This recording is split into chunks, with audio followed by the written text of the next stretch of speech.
Welcome back to Hardball. Let's watch this moment from Senator Arlen Specter's town hall yesterday. I don't believe this is just about health care.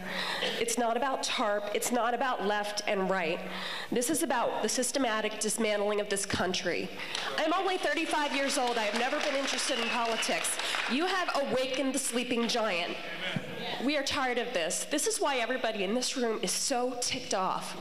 I don't want this country turning into Russia, turning into a socialized country. My question for you is,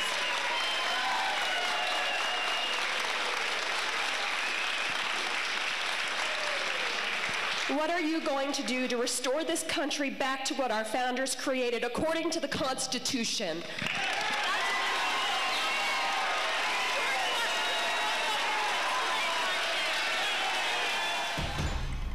Joining us now, the woman you just saw, Katy Abrams. Katy Abrams, I know you're not a regular at this stuff and you don't do it every day, so take it easy. We're just going to go through some simple questions about this. What got you to Senator Specter's town hall? What made you want to go?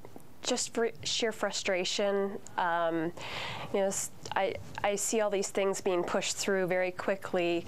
TARP, this health care bill, cash for clunkers, and the frustrating thing to me is that these programs are being funded by me, my husband, our friends, our family.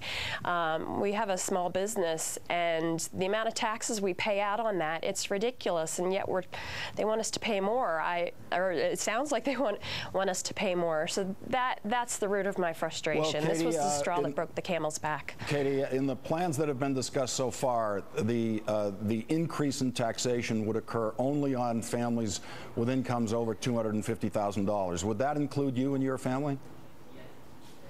Honestly, I'd rather not say. I don't even know. My husband takes care of the bills and everything. You know, he takes care of us, and that's all that matters. Do you have health? Did you and your family have health insurance? Yeah, we do have health insurance.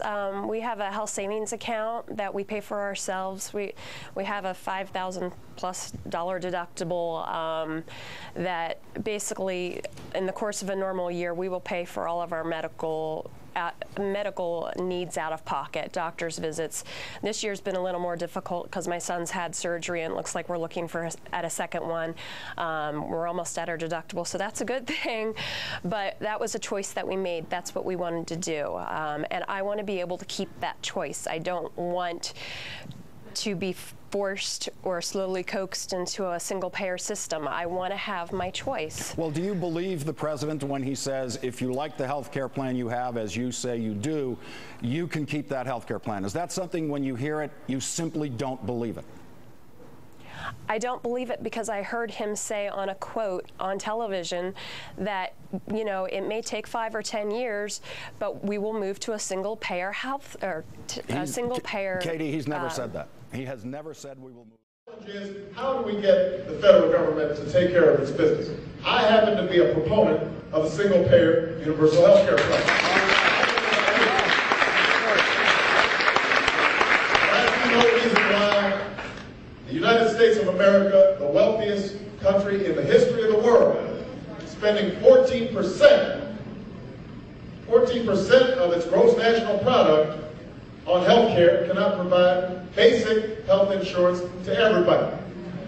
And that's what Jim's talking about when he says everybody in, nobody out. A single-payer health care plan, universal health care plan. That's what I'd like to see. But as all of you know, we may not get there immediately, because first we've got to take back the White House, and we've got to take back the Senate, and we've got to take back the House. I heard it on TV. I heard it on TV. I heard him saying it. The President of the United States has never said it. This was a couple years. How do we get the federal government to take care of its business? I happen to be a proponent of a single-payer universal health care plan.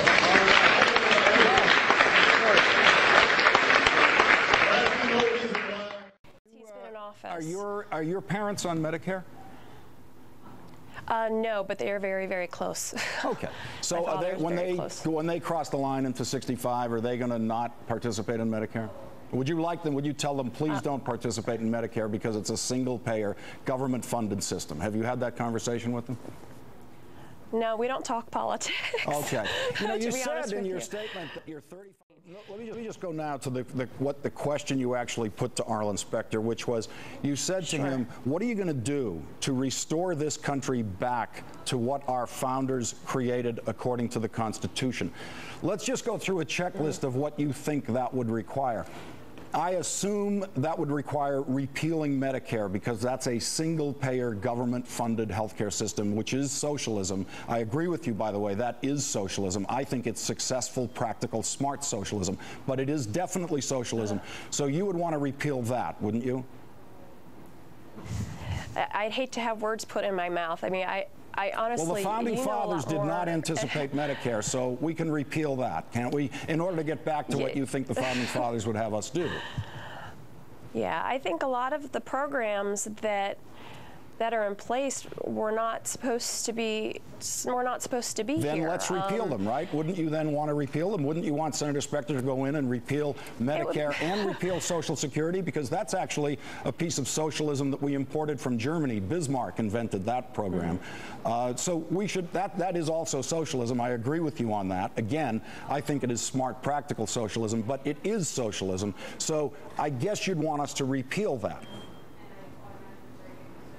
I'd hate to say yes or no. I mean, yeah. I mean, there are programs in place that, you know, the founders did not want to have here. You know, I know that there are people out there that can't afford health insurance, that can't afford a lot of different things. And, you know, with the founders, they thought and hoped that the goodness of the people would allow the people to take care of those who were doing without. And I know that may seem naive in today's, you know, world. We stayed at a friend's house last night who is, you know, at the other end of the spectrum than what I am. And we've had political debates a million times over. And he thought, isn't it naive that, you know, to think that way? People don't do that anymore. And I said, not everybody, but a lot of people that I know go on missions. Katie, they volunteer. Katie, I assume when you were having that debate in your friend's house, it was a civil debate and no punches were thrown and everybody had a perfectly decent disagreement, right? Yeah, pretty much. I wouldn't punch him. That's the way I think we can discuss this in this country. Katy Abrams, thank you very much for doing this today. I know this is not what you do every day, and I appreciate coming in.